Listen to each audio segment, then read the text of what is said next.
Good morning, friends. My name is Kevin. I'm the facilities manager here at Happily Ever Esther Farm Sanctuary. I'm standing here in front of the arena at the new property out on the south side. You can see the stall barn just there in the background. And we've got Pastures PQR behind me. And then if I turn this way, we've got Dolly's house. Oh, it's really bright this way. Oh boy. And Sammy's family is all sleeping right there.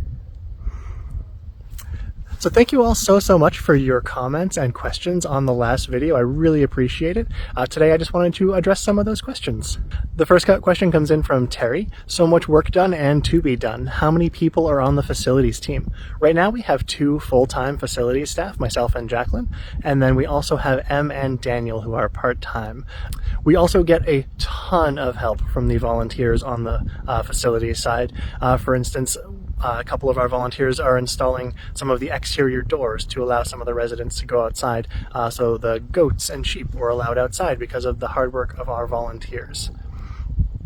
The next question came in from a couple of you, actually. It was regarding the birds, and in particular the ducks, because I showed you the greenhouse area that we had set up with their pond inside. And the questions are basically, are they going to get outside access? And yes, absolutely, they will be getting outside access. While we were doing the planning for the move throughout the year, the plan originally revolved around we're moving into winter because right now it's November. It's supposed to be cold, and right now it is beautiful out. It's actually really comfortable. So we were expecting to be moving into the cold weather where the birds generally just stay inside, so their outside access was lower on our priority list than the rest of the residents. But yes, 100% they will be getting outside access within the next couple of weeks, and then into spring we'll be getting this outside area done behind me, which will be all covered, so it will be predator proof. We won't have any concerns about that, and it's going to be a really amazing. It's really huge. This outside space is just humongous. So the birds will have access to all of this come spring, and throughout the winter they'll have access to the arena, which will be a big bonus for them, because generally in the winter they stay in their little barns and that's all they have. But at this property we'll be able to give them arena access, which is awesome. Next question comes in from Luann. Hi Kevin, I'm watching from Ohio. How do the animals deal with all the sawing, hammering, drilling, and all the sounds while we're working? It depends on what we're doing.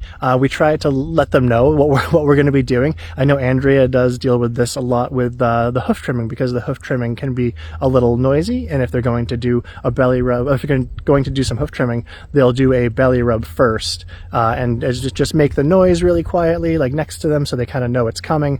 And we will do the same sort of thing on the facilities team. We'll make a bit of drilling noises, a bit of banging noises, just to give them a heads up that it's coming.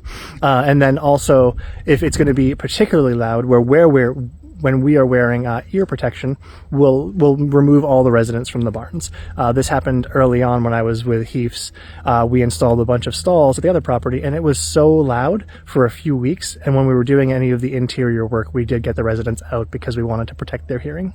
And the final question comes in from Carolyn. Kevin, what are the plans for shade in those huge fields? Carolyn, you are not wrong. These fields are enormous, and they are mostly just bare grass.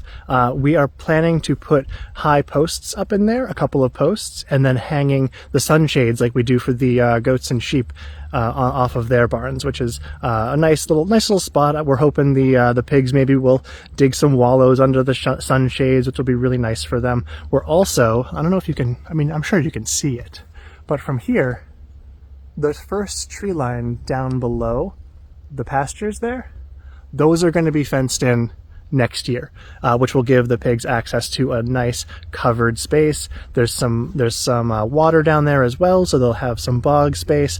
So that is on our early spring plans for next year, to give them a bit more shade and a bit more enrichment down there. Thank you all so much for the questions. I really appreciate you leaving them, and I love how much you are all concerned about the residents, because we are as well. So thank you again. Please leave any more comments or questions below, and I will talk to you all again next week. Thanks everybody. Bye.